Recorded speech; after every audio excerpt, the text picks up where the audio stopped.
money, need a hearing aid. You talking about me, I don't see the shade. Bueno, muy bien, 20 minutos. Ahora de las 3 de la tarde tenemos en línea a Martín Ollanarte, que es profesor de Derecho Constitucional de la Universidad del Salvador. Hola Martín, Nico Yacoy, muchas gracias por atenderme. Hola Nicolás, ¿qué tal? Mucho gusto. Bien, muy bien. Bueno, acá con muchas cosas para charlar, porque estamos ahí en una situación de emergencia real, no sé si real, pero ahora indudable. Viste, en Argentina vivimos de emergencia en emergencia, pero esto es indudable. Bueno, eso conmueve un poco, no sé si el orden institucional, pero más o menos, ¿no? Sí, desde luego. Desde el derecho constitucional hay previstas unas cuantas herramientas para hacer frente a distintas emergencias que puede encontrarse el país, en necesidad de tener que resolverlas. Tiene básicamente 5, podríamos enumerar, herramientas de emergencia. Las dos clásicas que están en la Constitución histórica son el estado de sitio y la intervención federal, que han tenido una larga y a veces traumática historia en nuestro país. Una tercera, que surge un poco a partir de crisis, sobre todo económicas, en la década del 30, tienen que ver con lo que se denomina el poder de policía de emergencia. Cuando decimos poder de policía no nos referimos al uniformado que patrulla las calles, sino a una técnica mediante la cual se restringen, se limitan los derechos fundamentales, constitucionales, de manera particularmente intensa. Un supermercado de facultades es eso, según como uno lo busca, pero de ahí puede sacar de todo. Exactamente, es decir, mediante el poder de policía de emergencia, desde el corralito y la especificación, moratorias hipotecarias en la historia argentina, hasta lo que estamos viendo ahora, creo yo, que son las medidas de aislamiento preventivo y obligatorio, las medidas sanitarias, que creo que hasta ahora están bien encuadradas dentro del poder de policía de emergencia, y en nuestro país esa herramienta es bastante amplia como para cobijar este tipo de medidas que se han tomado. No sé si te dejé enumerarlas todas, porque dijiste estado de sitio, dijiste intervención, el poder de policía, no, te faltan 2, 5 minutos. Las otras dos, la delegación de facultades y la posibilidad de dictar decretos de necesidad de urgencia, son otras dos que se incorporan en el 94, en la reforma constitucional de 1994, y eso completa un poco el panorama de herramientas que tenemos a disposición. Ahora el Ejecutivo usó los decretos de necesidad de urgencia para poner en práctica la otra de la que veníamos hablando, que es la emergencia sanitaria, que ya estaba declarada por el Congreso, pero que se prorrogó. Sí, eso es interesante también, ¿no? Nos descerrajaron 9 emergencias en marzo y resulta que ahora nos encontramos con una emergencia real, ¿no? Sí, casualmente, nos hemos caracterizado por usar estas herramientas, las que veníamos hablando, para situaciones que por ahí no se justificaban. Se han dictado en este país decretos de necesidad de urgencia para declarar feriado el 12 de octubre, es decir, para cualquier tontería. Hoy parece que en comparación esto luce mucho más cerca de lo que la Constitución piensa. Bueno, qué interesante ponerlo ahí, ¿no es cierto? Casi que es la situación, digamos, tipo que el constituyente pudo haber tenido en la cabeza cuando previó estas herramientas, ¿no es cierto?, que han sido tan estiradas siempre por la historia argentina. Exactamente. Por ejemplo, en el caso de los decretos de necesidad de urgencia, la Corte tiene dicho que se justifican en 2 ocasiones: cuando las medidas no admitan tiempo suficiente como para que tramite normalmente una ley, o la segunda, un caso de catástrofe natural, como podría ser esta, que por fuerza mayor haga imposible o muy difícil que el Congreso se pueda reunir y funcionar normalmente. Bueno, pareciera que es parecido a lo que estamos viendo hoy. No así ha ocurrido en otras ocasiones. A mí me interesa mucho charlar de estas cosas precisamente por el abuso que se ha hecho en Argentina y por esa vocación que tenemos por ahí, ¿no es cierto?, un poco autoritaria, que desdibuja las cosas, porque bueno, ahora pueden justificarse. El problema es que después no queden las cosas así para siempre, ¿no? Estoy exagerando, nadie nos va a prohibir para siempre que salgamos de casa, pero se entiende lo que estoy planteando. Claro, esta situación es recurrente en la historia de la humanidad. Es decir, la situación de emergencia justifica medidas excepcionales. Ahora, esos son quizás los momentos donde hay que tener mayor mecanismos de control. estar más vigilantes en el mejor sentido de la palabra, porque establecen precedentes para el futuro, que después se van naturalizando. Así es. En fin, y en estos momentos es muy difícil alzar la voz y decir, bueno, acá hay un exceso, es decir, estamos todos tratando de cuidarnos, todos tratando de cumplir una medida muy dura, que es quedarnos en nuestras casas, y digamos, bueno, cualquier voz disidente que dice, bueno, esto puede ser un exceso, bueno, enseguida la sociedad por ahí reacciona, digamos, molesta. Pero este es un programa donde viene la parte de la sociedad que suele reaccionar. Yo igualmente estoy haciendo el programa desde casa, es decir, que quede claro, ¿no? Hacemos la crítica, pero cumplimos porque tenemos la convicción de que estamos frente a un problema importante. Sí, digamos, lo que uno está viendo en el mundo es que, digamos, hay un experimentalismo, ¿no? Que está teniendo lugar. Algunos países tienen medidas más duras, otros más leves, y todavía nadie sabe bien claramente cuál es la mejor receta. Lo que no podemos permitir es que se avance injustificadamente sobre libertades individuales. Eso es lo que tenemos que pensar los hombres que nos dedicamos al derecho constitucional, en fin, a pensar estas cosas, donde tiene que haber una razonabilidad. En el derecho constitucional usamos mucho este término, es decir, hay una adecuación entre el medio y el fin que estamos persiguiendo, en este caso la salud. Bueno, la mayoría de las medidas que hemos visto hasta ahora, sí, entonces no hay problema. Ahora, puede ocurrir que alguien diga, bueno, quizás es excesivo, digamos, restringir la posibilidad de que alguien salga, por ejemplo, para hacer ejercicio, cosa que han planteado algunos en redes sociales, algunos constitucionalistas importantes. Bueno, eso es para discutirlo. Desde luego que la voz que decide esta cuestión es la de un juez, pero escuchando también a los expertos médicos. Porque en última instancia, Martín, son dos saludes las que están en juego. Pues yo te podría decir, no salís a entrenar, yo entreno y estoy buscando la manera como lo hago en mi casa. Pero vos podés decir, contestarle, no salís a entrenar porque no es tu salud, es la del otro. Pero bueno, salir a entrenar es tu salud también, ¿no? Entonces ahí la colisión de derechos es como compleja. Claro, acá está en juego la salud física en primer lugar, la salud psíquica de las personas también va a sufrir.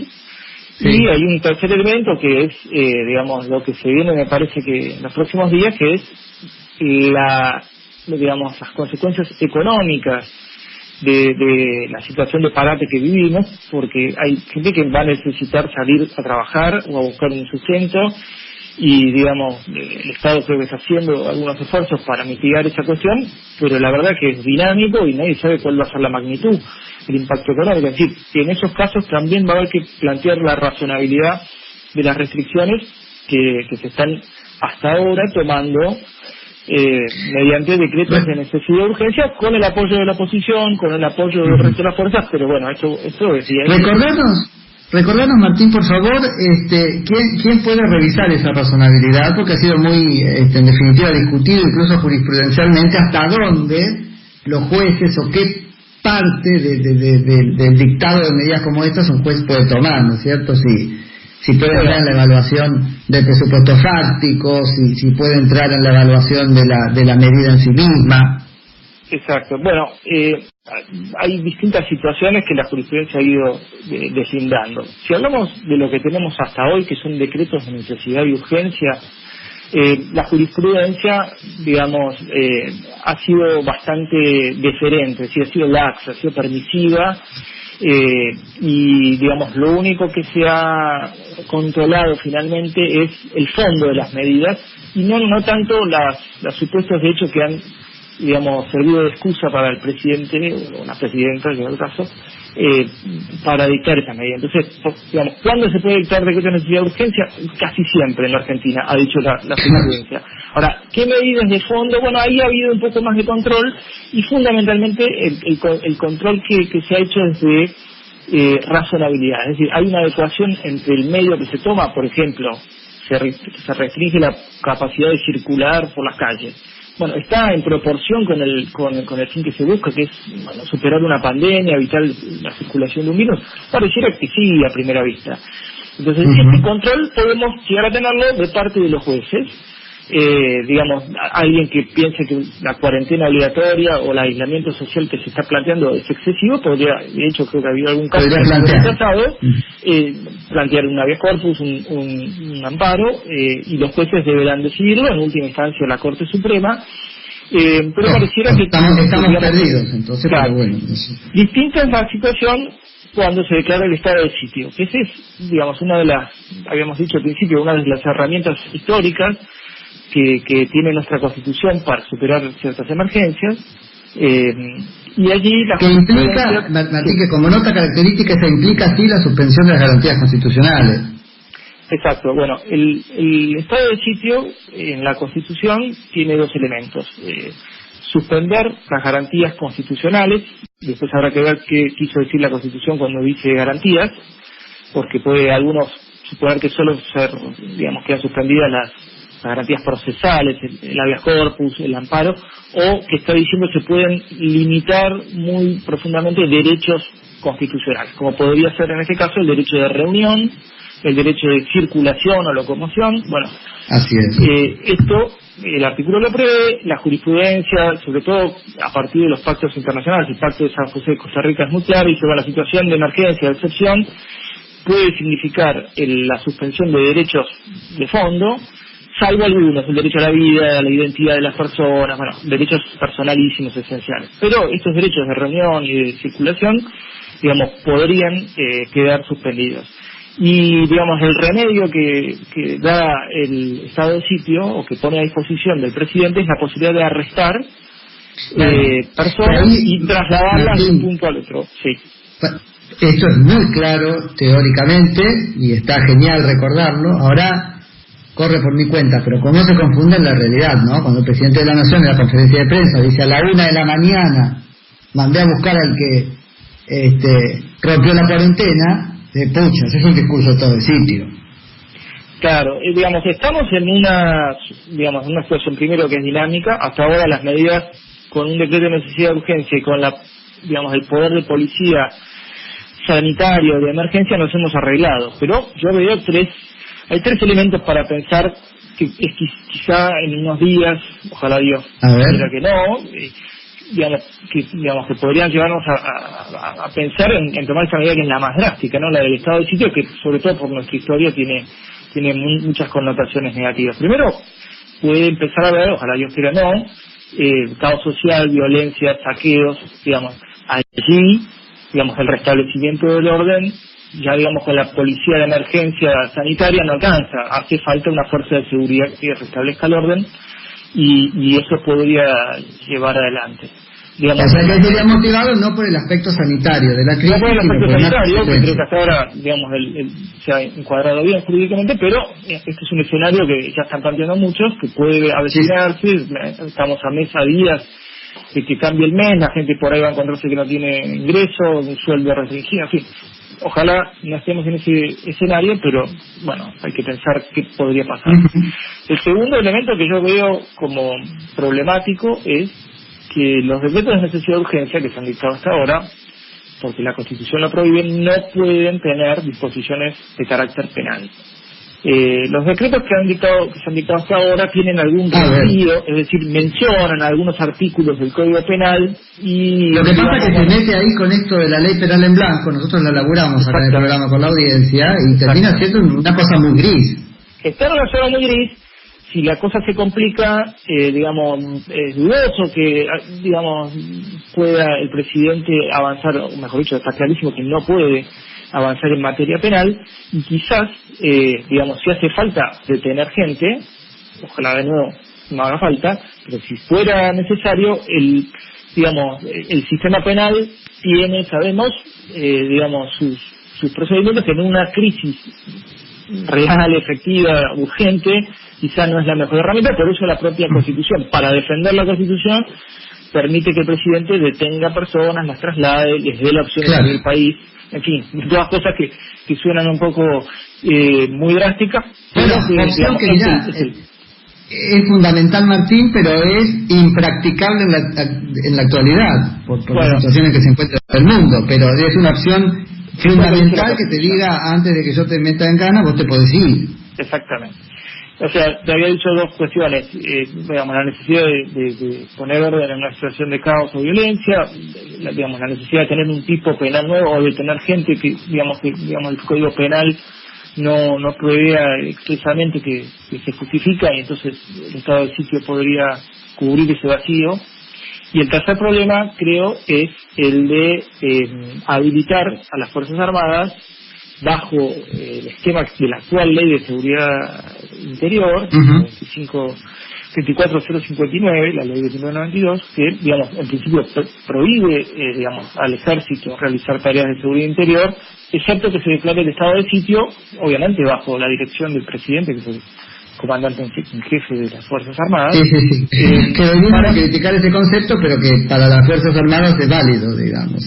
Digamos, bueno, es lógico que esté, digamos, es el jefe supremo de la nación. Totalmente. El presidente, pero eso es lo que dice la Constitución. La expresión suena como de otro... No, yo me río porque ahora hay periodistas diciendo es el comandante en jefe, no critiques o no tenés derecho de pensar. Yo no soy soldado, no es mi comandante en jefe. Yo soy ciudadano, es mi presidente. Ahora está muy bien que como comandante en jefe de las Fuerzas Armadas, a las Fuerzas Armadas le ordene cosas.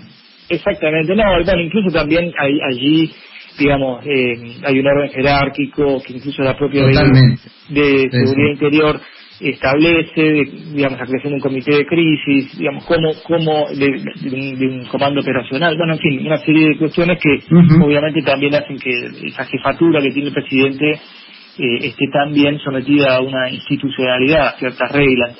Pero lo que decía es, bueno, hay pedidos de gobernadores, en fin, de que las Fuerzas Armadas presten algún tipo de colaboración.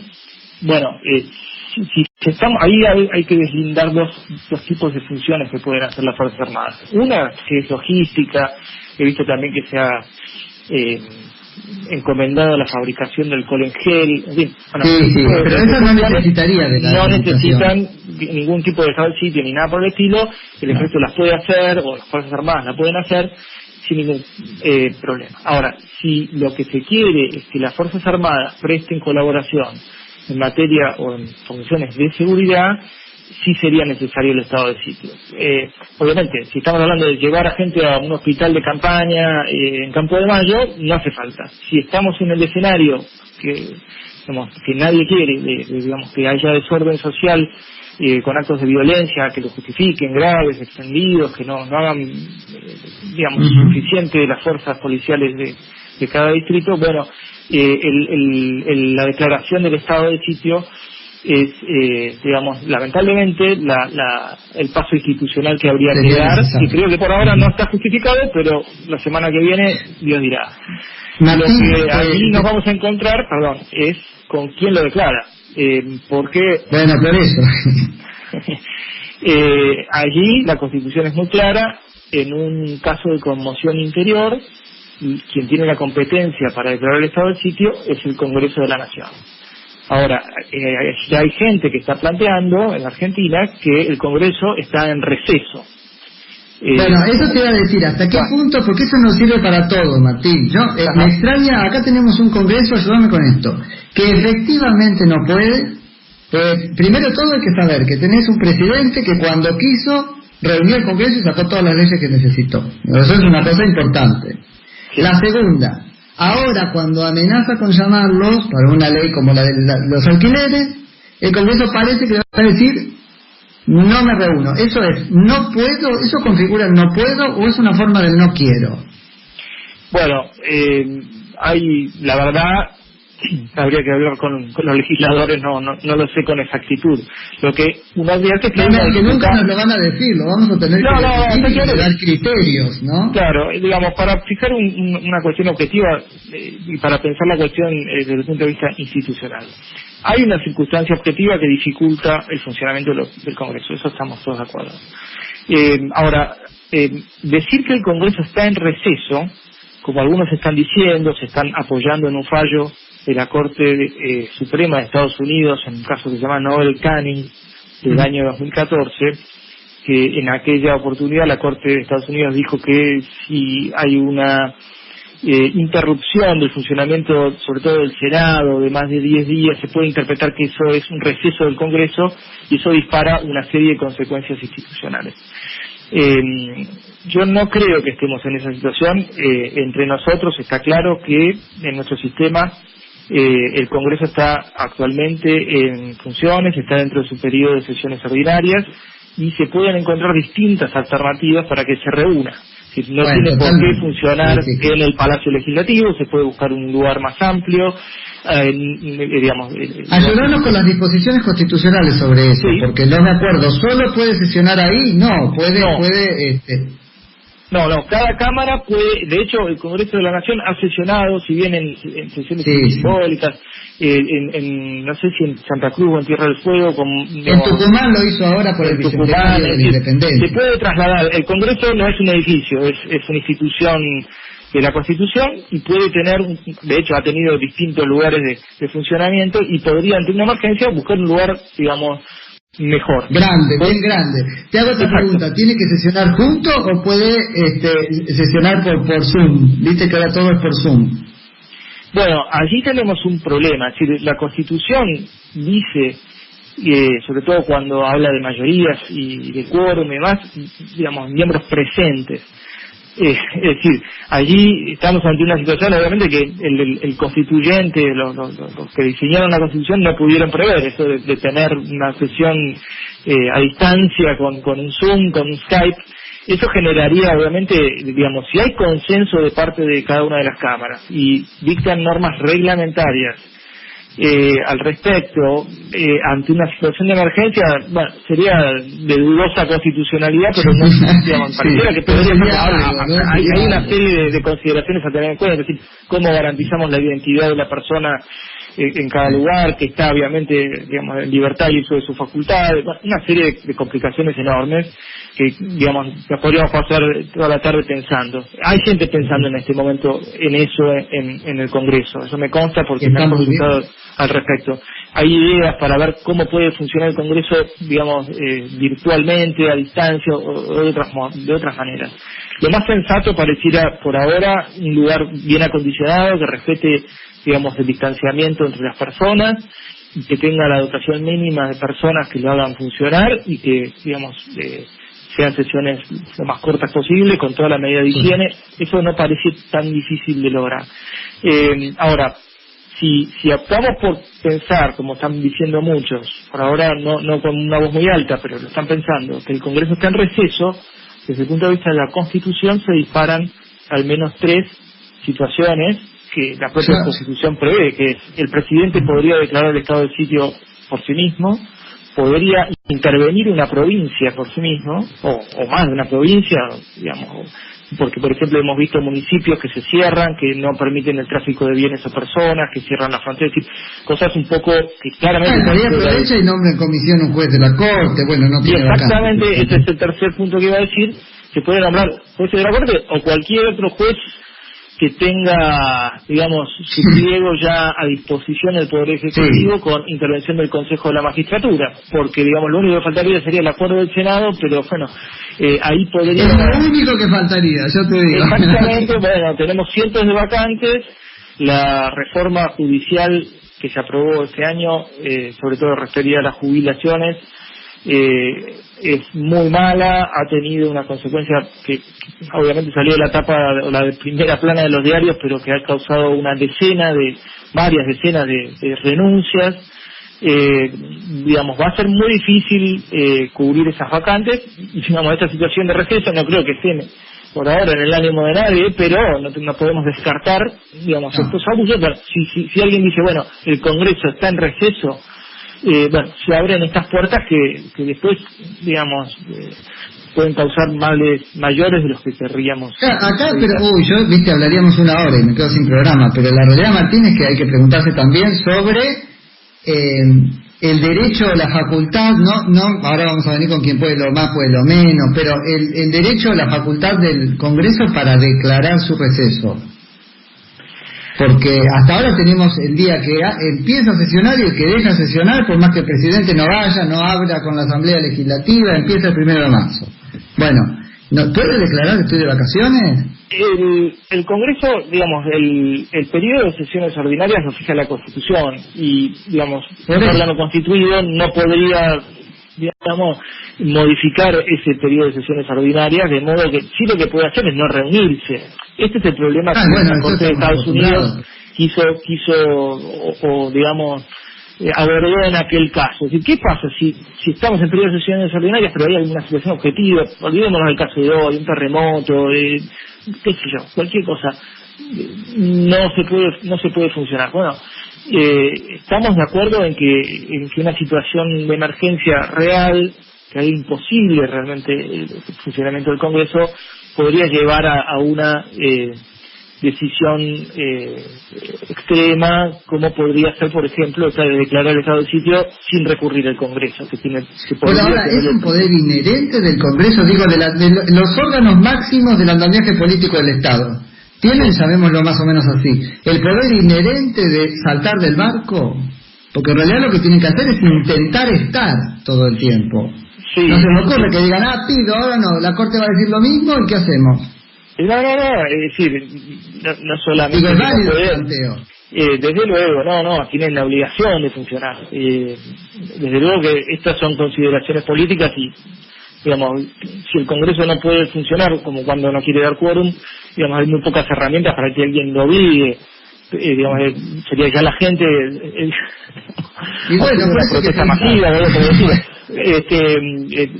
pero bueno, no veo ninguna, digamos, mecanismo razonable para que, así como el Poder Judicial se declara en feria, el Congreso se declare a sí mismo en feria y habilite facultades constitucionales al presidente que no debiera tener, por lo menos por ahora, claramente. Martín, la verdad que clarísimo, me estoy quedando sin tiempo, así que por sí o por no, decime sobre la constitucionalidad de los no son retenes, ¿cómo lo llaman? Terraplenes en el conurbano bonaerense. Está pasando en todas partes, en realidad. ¿Terraplenes a qué te referís? Digamos, a bloqueos, a los accesos. A los bloqueos, sí. Bueno, digamos, la Constitución es muy clara, el comercio interprovincial y sobre todo por medios de transporte o por vías federales no lo puede hacer ningún municipio ni ninguna provincia por sí misma. Esto claramente viola la Constitución y si alguien persistiera, estaría justificada la intervención federal para restablecer, digamos, el tráfico de bienes y personas, y sobre todo recordar que de una crisis como esta salimos todos juntos o no salimos, y las posiciones unilaterales, egoístas, digamos, solo agravan los problemas, generan incertidumbre, miedo, y eso es lo que podemos hacer. Sí, totalmente. Bueno, Martín, te agradezco en serio muchísimo por la charla y seguro, bueno, seguimos en contacto porque, bueno, todos estos temas están como a flor de piel, ¿no? Por supuesto. Bueno, muchas gracias por el llamado y, bueno, que tengan una buena tarde. Te mando un saludo. Era Martín Ollanate, que es profesor de Derecho Constitucional en la Universidad de El Salvador.